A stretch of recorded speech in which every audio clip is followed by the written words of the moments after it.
پردۍ سترګې.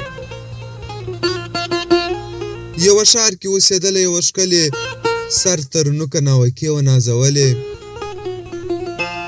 ښایسته وه لکه څانګه د سرو ګلو، لکه خدای وي نصیب کړې د بلبلو. خو ړنده وه، پیدا سوې له اوله، په نصیب یې سترګې نه وې له ازله. لا یتیمه وه بې برخې وه بې پلاره، په قسمت یې وه راغلې برخه خواره. مور یې هم ورڅخه مړه سوه، بخت یې تور سو، نور د مځکې پر مخ ژوند ورته سور اور سو. نه یې دوست و چې یې مینه ورکولی، نه خپلوان وه چې په غېږ کې یې نیولی. تېرېدله به په ښار کې بهارونه، غوړېدل به رنګ په رنګ پکښې ګلونه. نه یې ولیدل ګلونه نه رنګونه، نه د غرونو په لمن کې شنه دښتونه. ارمانجنه د رنګونو د لیدلو، د ښکلا او لطافت د ایسولو. پیدا کړې خدای له موره وه هوښیاره، په عادت به یې موندله خپله لاره. چې هوښیارې خبرې اورېدلې، د سینې په خزانه کې یې ساتلې.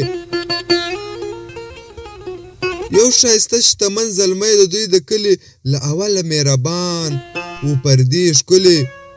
هره ورځ به یې پټاسې ورته راوړلې، په خیاط به یې جامې ورته ګنډلې.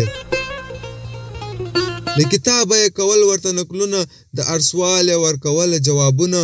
د نجلۍ په زړه کې تل دا یو ارمان و، چې تیاره ورته ټول شاوخوا جهان و. کشکې دې هم ورځ له شپې سوای بېلولی، په رڼا او په تیاره سوای پوهېدلی. کشکې دې هم سره او شنه لیدل رنګونه، د لمر وړانګې د سپوږمۍ د شپې مزلونه.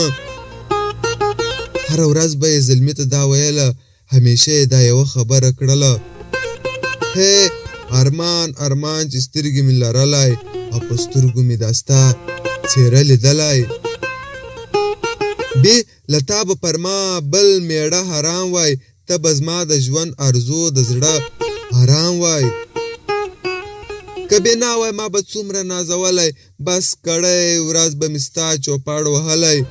لکه سیوری زه به تل در سره تللی، سپیلني به دې تر سترګو جارېدلی. چا نجلۍ ته یوه ورځ ورکړې دوې سترګې، ښایسته له اوبو ډکې وي شنې سترګې. په عمرونو یې چې ړنده وه اوس بېنا سوه، په سرو شونډو یې پیدا خوږه مسکا سوه.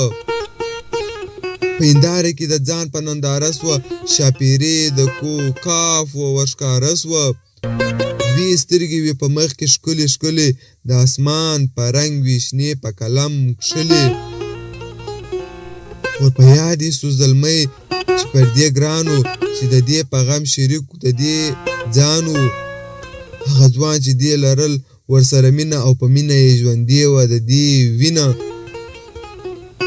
خو چې ویلید بې حده سوه حیرانه، پر زړه په زړو وعدو او مینه سوه پښېمانه. هغه ځوان په رنګ ښایسته خو نابینا و، دواړې سترګې پټې وې پر امسا و. ویل ځکه له ړانده سره جوړ کور کړم، باقي ژوند به مې خپل ځان لره سور اور کړم. ځوان یې سمدستي له کوره څخه جواب کړ، په جواب یې د هغه زړګی کباب کړ. ناامیده ځوان پر خپله لار روان سو، ښایستې نجلۍ ته پاته خپل جهان سو. هفته وروسته زلمی ولیکل نجلۍ ته خپلې مینې، ها د سرو ګلو ګېډۍ ته. ستا په مخ کې هغه دوې ښکلې شنې سترګې، د ګلونو تر دستې ښایستې سترګې. ټینګې وساته څو ورځې مخکې زما وې، زما د تور نصیب ړندې ورځې پخوا وې.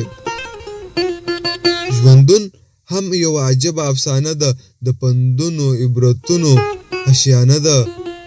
انسانان له هر مقام سره بدلیږي، هم پرون هم پروني یاران هېرېږي. څومره ښکلی او رنګین به دا جهان وای، په رښتیا که د احسان تابع انسان وای. انسانانو د هستۍ مستۍ زغملی، هره ورځ یې خپل پرون ور یادېدلی. هره ورځ یې خپل پرون ور یادېدلی.